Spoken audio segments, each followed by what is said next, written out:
Karibu sana kwenye hadithi tamu na za kuvutia. Jina langu unaitwa Charles the Storyteller.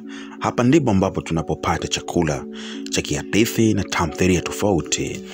Hii ni hadithi ya kweli kabisa ya kusisimua ya kijana mmoja kutoka jamii ya Kimasai aliyekulia kwenye maboma ya kienyeji akichunga mifugo, huku ndoto yake ya kuwa mtu mkubwa ikichekwa na kupezwa na wengi. Lakini kwa bidii, uvumilivu na imani alipita njia yenye majaribu mengi na hatimaye kuwa wakili wa serikali akitetea haki kwa ajili ya wananchi wa Kenya. Tukianza na hadithi yetu, jina lake ni Lemayan Ole Kitoi. Alizaliwa katika kijiji kidogo cha Enkolika, kaunti ya Kajiado. Alikuwa mtoto wa pili katika familia ya wake wanne wa baba yake. Alipoamka asubuhi, hakukimbilia darasani bali mbugani. Alichunga ng'ombe, mbuzi na kondoo. Shule kwake ilikuwa hadithi ya watoto wa mji ule. Lakini Lemayan alikuwa tofauti. Usiku baada ya kurudisha mifugo, alikuwa akiiba muda wa kujifunza kusoma kupitia kitabu kimoja cha Kiswahili kilichoachwa na mgeni alipita kijiji hicho. Alijifundisha herufi kwa kutumia fimbo kwenye mchanga. Ndoto yake, nataka kuwa mtu mkubwa kama wale watu wanaovaa suti na kuongea kwa nguvu mahakamani. Alipopata umri wa miaka 10, alimsihi baba yake ampeleke shule. Baba yake alikataa. Masai akai darasani. Masai ni mwanaume wa shoka na rungu, si karamu. Hayo ni maneno ya babake mzazi.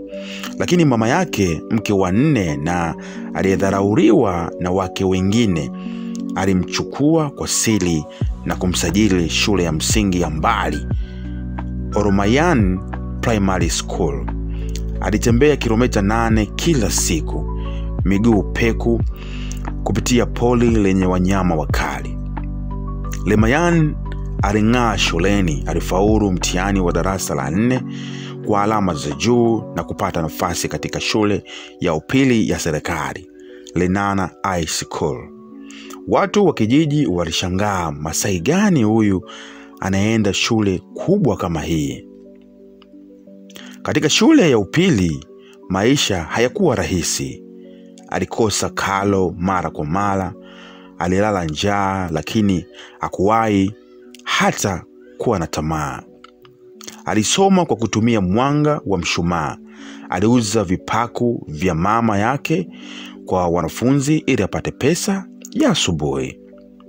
Alifaulu KCSE kwa alama za A. Alipata ufaulu na ufadhili wa masomo kutoka kwa shirika la kusaidia watoto wa jamii za wafugaji. Alijiunga na chuo kikuu cha Nairobi kusomea sheria. Wenzake walimcheka kwa Kiswahili chake kibovu na Kimasai chake kilichochanganyika, lakini ndani ya miaka 4 alisoma kwa bidii, akawa mmoja wa wanafunzi bora kabisa.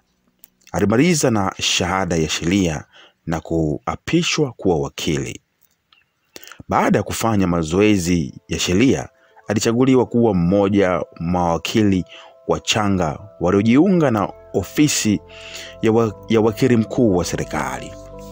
Aliapa kutumia maarifa yake kuwatetea wanyonge, hasa watu wa jamii yake waliokuwa wakimnyima haki ya kutoelewa sheria. Leo hii Lemayan ni wakili mwandamizi wa serikali. Amewahi kusimamia kesi kubwa dhidi ya ufisadi, ukatili wa kijinsia na uporaji wa ardhi za wafugaji.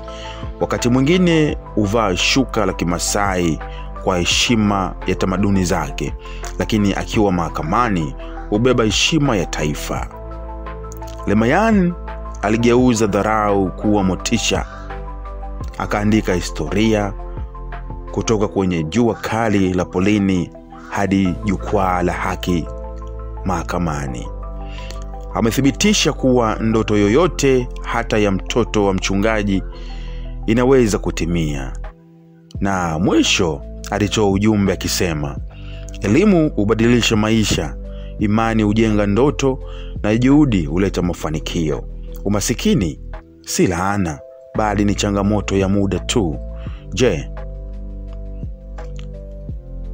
una chochote ambacho unaweza kukiongezea kutokana na hadithi hii ya kijana wa Kimasai ya kwamba kila mtu anaweza kutimiza ndoto zake na kutokukata tamaa? Jina langu ni Charles. Hii ni Storyteller.